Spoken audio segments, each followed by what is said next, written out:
শিয়া এটা এমন একটি সম্প্রদায়, শিয়াদের পরিচয় জানার আগে শিয়া শব্দের অর্থ আমাদের জেনে নেওয়া দরকার। শিয়া শব্দটি বলতে মূলত দল, উপদল বা অনুসারীদের কোনো গোষ্ঠী এটা বোঝানো হয়।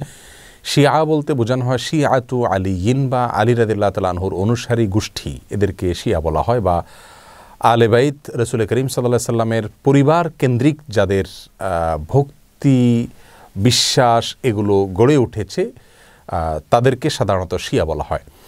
শিয়াদের উৎপত্তি এটা সাহাবায়ে কেরাম রিদওয়ানুল্লাহ আজমাইন তাদের যুগ থেকেই বলতে পারি, এবং শিয়াদের উৎপত্তির পেছনে যে লোকটি ছিল তার নাম হলো আবদুল্লাহ ইবনে সাবা। ইহুদি ছিল, পরবর্তীতে সে মুসলিমদের বেশ ধারণ করে মুসলিমদের ক্ষতি সাধন করার জন্যই মূলত এই গ্রুপটির তারা আবিষ্কার করে।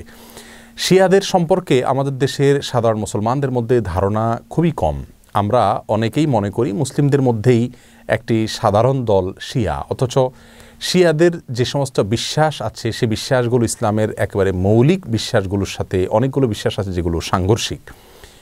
অনেক ভাই বোনরা মনে করেন যে শিয়াদের সাথে আহলুস সুন্নাহ ওয়াল জামাআতের অর্থাৎ যারা কোরআন এবং সুন্নাহকে দলিল হিসাবে গ্রহণ করে সেটাকে অনুসরণ করে তাদের সাথে শিয়াদের একটা পার্থক্য তারা মনে করেন যে শুধুমাত্র খেলাফত নিয়ে, অর্থাৎ আবু বকর রাদিয়াল্লাহু তাআলা এবং আলী রাদিয়াল্লাহু তাআলা আনহুর ভিতরে কে বেশি খেলাফতের হকদার এটা নিয়ে মত পার্থক্য। আসলে বিষয়টা তা নয়, বরং শিয়াদের বিশ্বাসগুলোকে একত্র করা কঠিন। তাদের মধ্যে অনেকগুলো দল উপদল আছে, তার ভিতরে কমন কিছু বিশ্বাস আছে বেশিরভাগ শিয়ারা লালন করে। তার ভিতরে একটি হলো তারা কালিমাতুত তাওহীদ আমরা যেটা বলি এটাকে যথেষ্ট মনে করে না। তারা মনে করে লা ইলাহা ইল্লাল্লাহ মুহাম্মাদুর রাসূলুল্লাহ এবং আলিয়ুন ওয়ালিউল্লাহ এটাও স্বীকৃতি দিতে হবে, মুখে উচ্চারণ করতে হবে, তারপরে মানুষ মুসলিম হবে। তাদের মধ্যে কোনো গ্রুপ আছে যারা কোরআনে কারিমের 30 পারার যে কোরআন এটার ব্যাপারে তারা সন্দেহ পোষণ করে এবং তারা কোরআনের বিকৃতিতে বিশ্বাস করে বা বিকৃতি করে, এটাকে তারা সঠিক মনে করে বিকৃতি করে থাকে।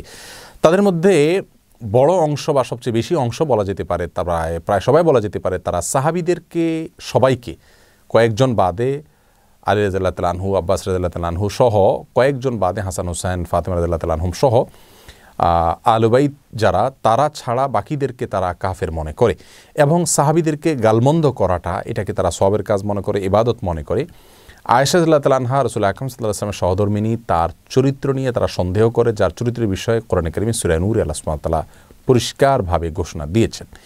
যাই হোক, এ হলো মোটামুটি শিয়াদের কয়েকটা জঘন্য বিশ্বাসের আলোচনা।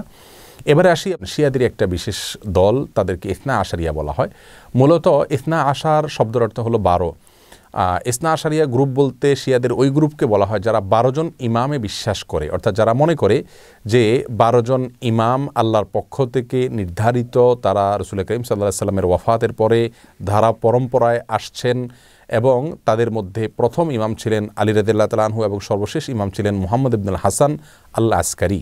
এসব ইমামদের সম্পর্কে, ইমামদের মধ্যে সর্বশেষ ইমাম যিনি মুহাম্মদ ইবনে হাসান আল আসকারি, তারা মনে করে তিনি লুকায়িত হয়ে গেছেন, আবার প্রকাশিত হবেন, এবং এই ইমামরা সবাই নিষ্পাপ, তারা কোনো ভুল ত্রুটির ঊর্ধ্বে, এবং এই ইমামরা সকল প্রকার ইবাদত বন্দিগির ঊর্ধ্বে উঠে গেছেন, তাদের কোনো ইবাদত বন্দিগি করতে হয় না। এই বিশ্বাসগুলো লালন করে থাকে ইসনা আশারিয়া গ্রুপ।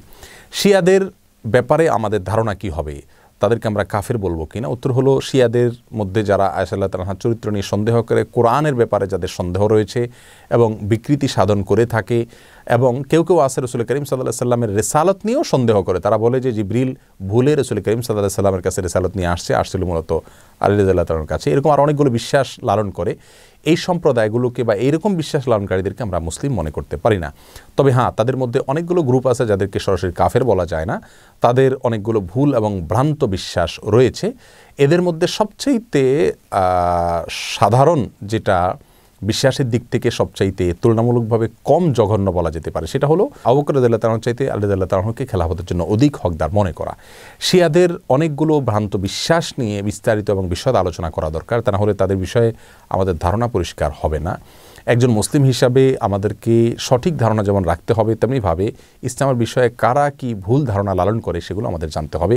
কোরআন নিয়ে যারা সন্দেহ করে, সাহাবীদেরকে যারা গালমন্দ করে, সাহাবীদেরকে যারা কাফের মনে করে, এবং রাসূল করিম সাল্লাল্লাহু আলাইহি সাল্লামের সহধর্মিনীর চরিত্র নিয়ে যারা সন্দেহ করে, কোরআনের বিকৃতি যারা সাধন করে, এদের ব্যাপারে আমাদের ধারণা কি হওয়া উচিত সেটা আমার মনে হয় যে কোনো সাধারণ দর্শক শ্রোতাই আমরা সহজেই সিদ্ধান্ত নিতে পারবো। আল্লাহ তাআলা আমাদের সকলকে সঠিকটা বুঝার তৌফিক দান করুন।